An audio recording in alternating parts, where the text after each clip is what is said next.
ang lahat.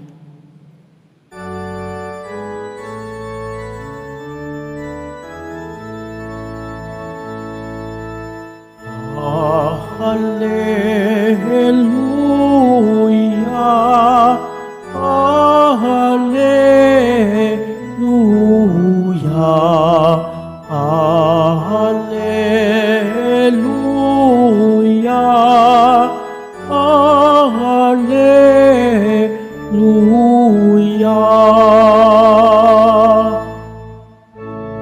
Darating ang Panginoon at sa Espiritu't apoy, magbibinyag siya't hahatol. Hallelujah, Hallelujah, Hallelujah, Hallelujah.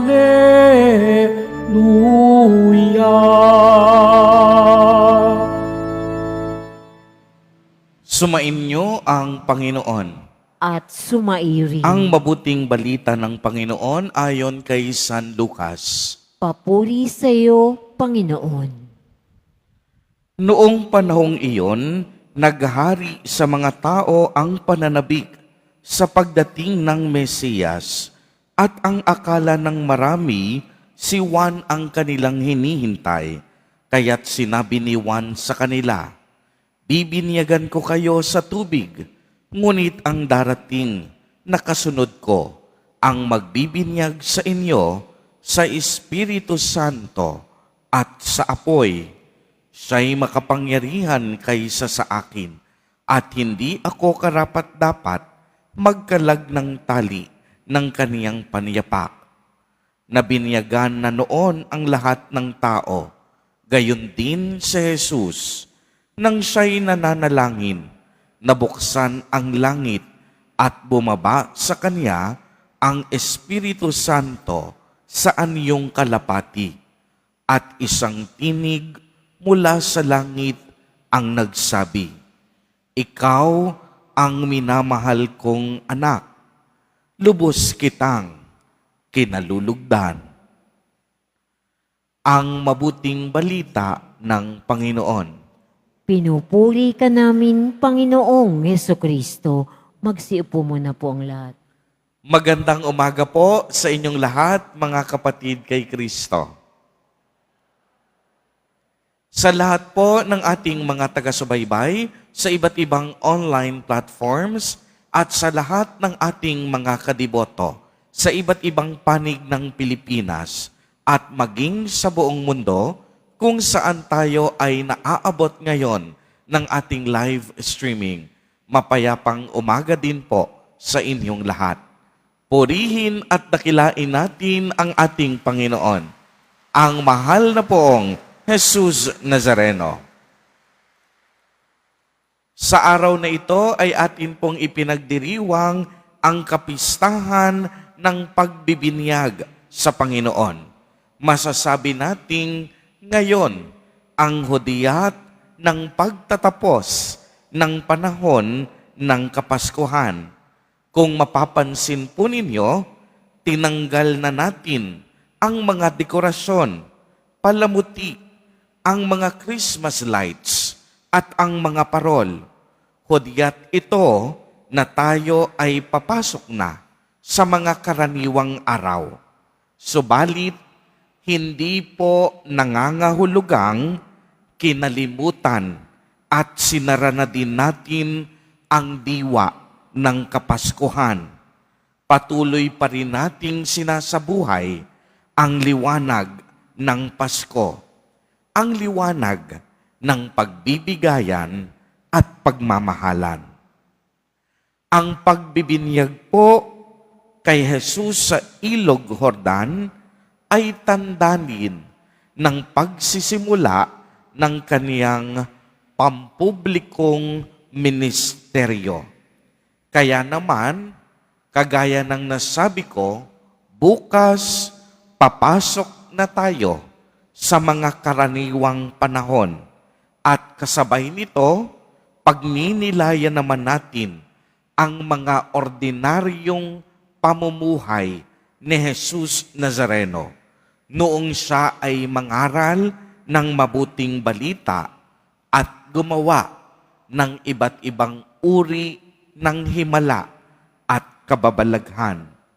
Sa puntong ito ay magandang pagnilayan po natin kung ano ba ang sakramento ng binyag at ang kahalagahan o epekto nito sa atin. Unang-unang epekto ng binyag ay nililinis tayo sa kasalanang orihinal na minana pa natin sa ating unang magulang. At kapag unang magulang ang pinag-uusapan, bumabalik tayo sa aklat ng Henesis na kung saan nagkasala, piniling magkasala ng ating unang magulang noong hindi nila sinunod ang kalooban ng Diyos. Sa kauna-unahang pagkakataon, pumasok ang kasalanan sa mundo. Hindi nais ng Diyos ang kasalanan dahil ang Diyos walang kasalanan. Pinili ito ng unang taong nilikha ng Diyos. At dahil sila'y nagkasala, sila ay naging makasalanan. Kaya nga ang kanilang mga anak nabahiran ng kasalanan hanggang tayo'y inianak sa mundo.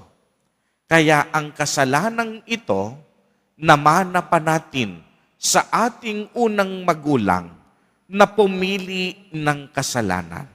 Kaya nga sa pamamagitan ng pagbibinyag, nililinis tayo sa kasalanang orihinal at ibinabalik ang nasirang relasyon ng tao sa Diyos.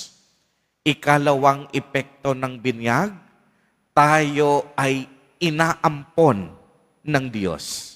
At kapag ang Diyos ay nag-aampon, tinuturing niyang tunay na anak.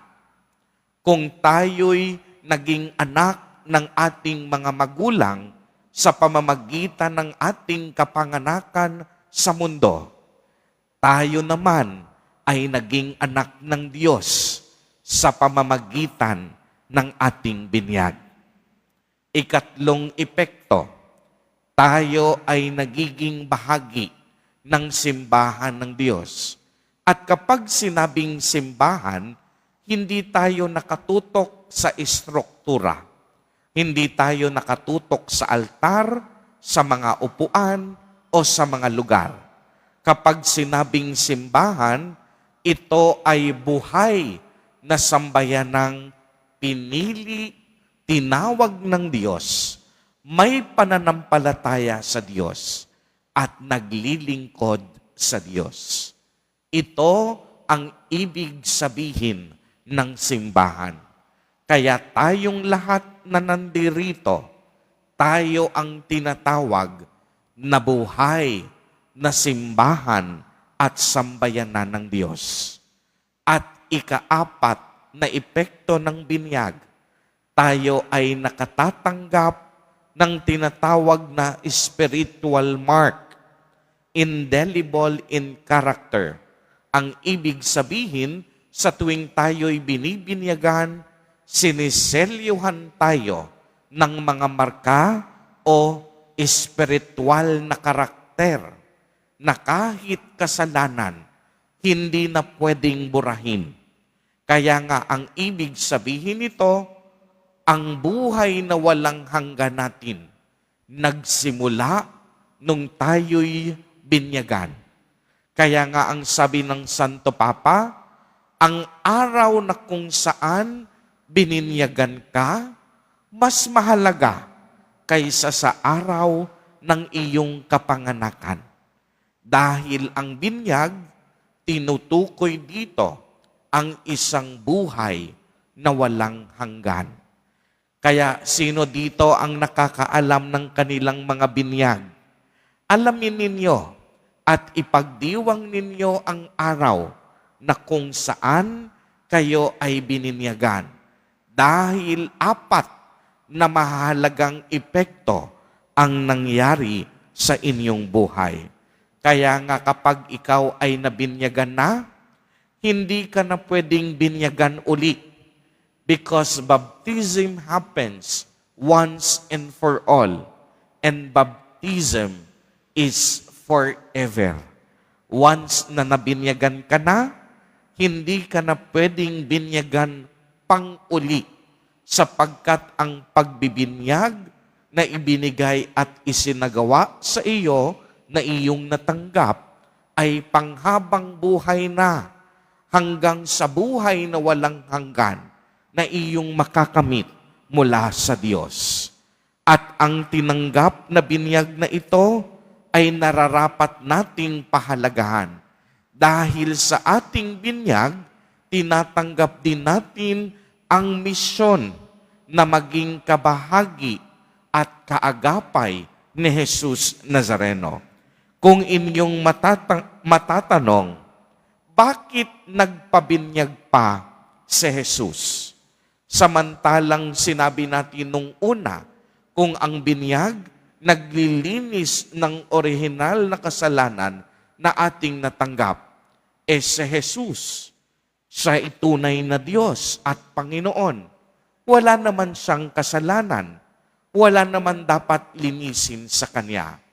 Alam po ninyo, ang pagbibinyag na ginawa kay Jesus ay unang-una upang pabanalin ang tubig. Si Jesus bilang Diyos ang nagpapabanal sa tubig na ginagamit natin sa binyag. Kaya nga ang tubig, tanda ng paglilinis, tanda ng pagpapakabanal.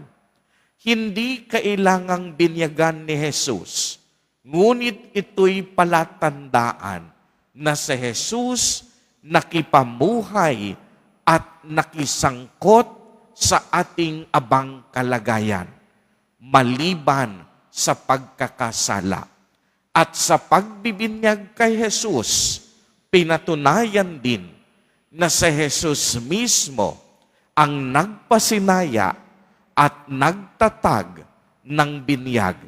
Dahil sa pamamagitan ng pagbibinyag ni Jesus, hindi lang sa tubig tayo nililinis, kung hindi sa tubig, Espiritu Santo at katotohanan.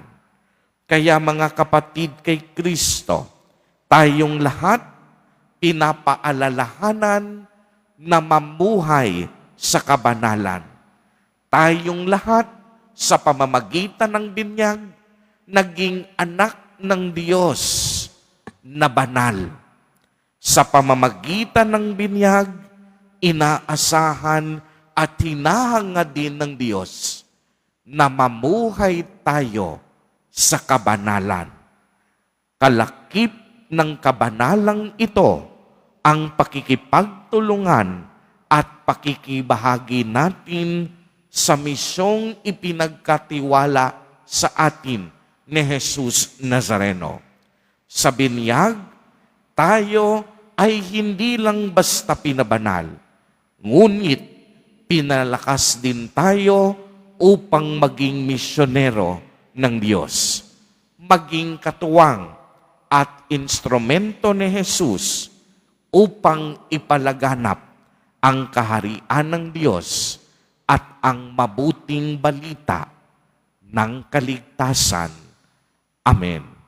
Purihin at dakilain natin ang ating Panginoon, ang mahal na poong Jesus Nazareno.